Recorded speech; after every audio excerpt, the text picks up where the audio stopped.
Les technologies de l'information et de la communication sont partout aujourd'hui dans nos vies. Et souvent, on les voit accusés d'encourager la solitude, le repliement sur soi, voire la dépression, voire le suicide. En fait, il faut comprendre qu'elles permettent tout autant des pratiques de création, elles permettent tout autant des pratiques de socialisation. Et finalement, on s'aperçoit que ces technologies sont des instruments, elles sont des outils, et qu'on peut tout aussi bien les mettre au service d'un désir de puissance, être plus fort, mieux contrôler ses proches, désir d'emprise, mais on peut aussi les mettre au service de l'entraide, de la solidarité, du souci collaboratif. Alors, dans le champ de la santé mentale, c'est exactement ces deux pôles que l'on retrouve. C'est-à-dire que d'un côté, effectivement, ces technologies peuvent être utilisées pour mieux contrôler, mais elles peuvent être utilisées aussi pour rendre plus libre. Et c'est évidemment de ce côté-là qu'on va les utiliser. Alors, est-ce qu'il y a des principes à respecter? Oui, évidemment.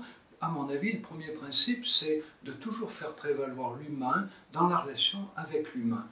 Aujourd'hui, il commence à y avoir diverses machines pour aider dans des rééducations. Bientôt, il y aura peut-être des robots pour permettre à certaines personnes d'être moins seules à certains moments. Mais il faut toujours garder à l'esprit que la machine doit être mise au service d'un thérapeute qui va, grâce à cette machine, pouvoir agir plus efficacement, agir dans la durée, faire mieux ce qu'il a toujours fait et non pas se faire remplacer par une machine qui ferait à sa place ce qu'il ne ferait plus.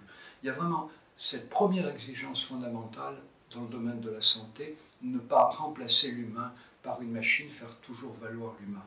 Et puis, il y a une seconde préoccupation qui n'est pas seulement valable pour le champ de la santé mentale, mais pour l'ensemble de la société, c'est que nous sachions toujours à quel moment nous avons affaire à une machine ou à un humain.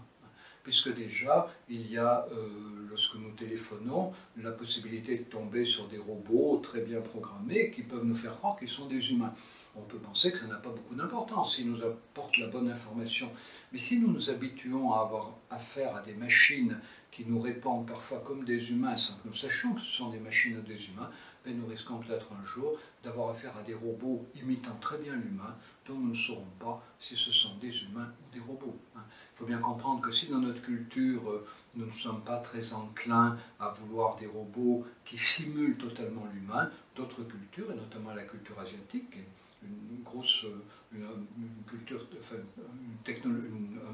des pays très compétents en matière de fabrication de robots, visent des robots qu'on appelle androïdes, qui imitent l'humain. Si nous nous habituons à répondre à des machines et à interagir avec elles sans savoir si elles sont des humains ou pas, ben peut-être un jour nous serons au pied du mur sans savoir si les personnes avec lesquelles nous interagissons sont des humains ou des robots. Ça veut dire que l'avenir se prépare dès aujourd'hui, et vous voyez qu'il y a un certain nombre de principes éthiques, il y en a d'autres, bien sûr, la liberté du malade par rapport à ce qui lui est proposé, notamment la capacité de toujours savoir ce qui est fait des données personnelles qui sont prélevées, la connaissance au mieux des algorithmes par lesquels nos données sont traitées. Voilà, beaucoup de principes éthiques, mais en tout cas, il y en a deux qui me paraissent essentiels, encore une fois, ne pas remplacer l'humain par la machine et toujours savoir quand nous avons affaire à une machine ou à un humain.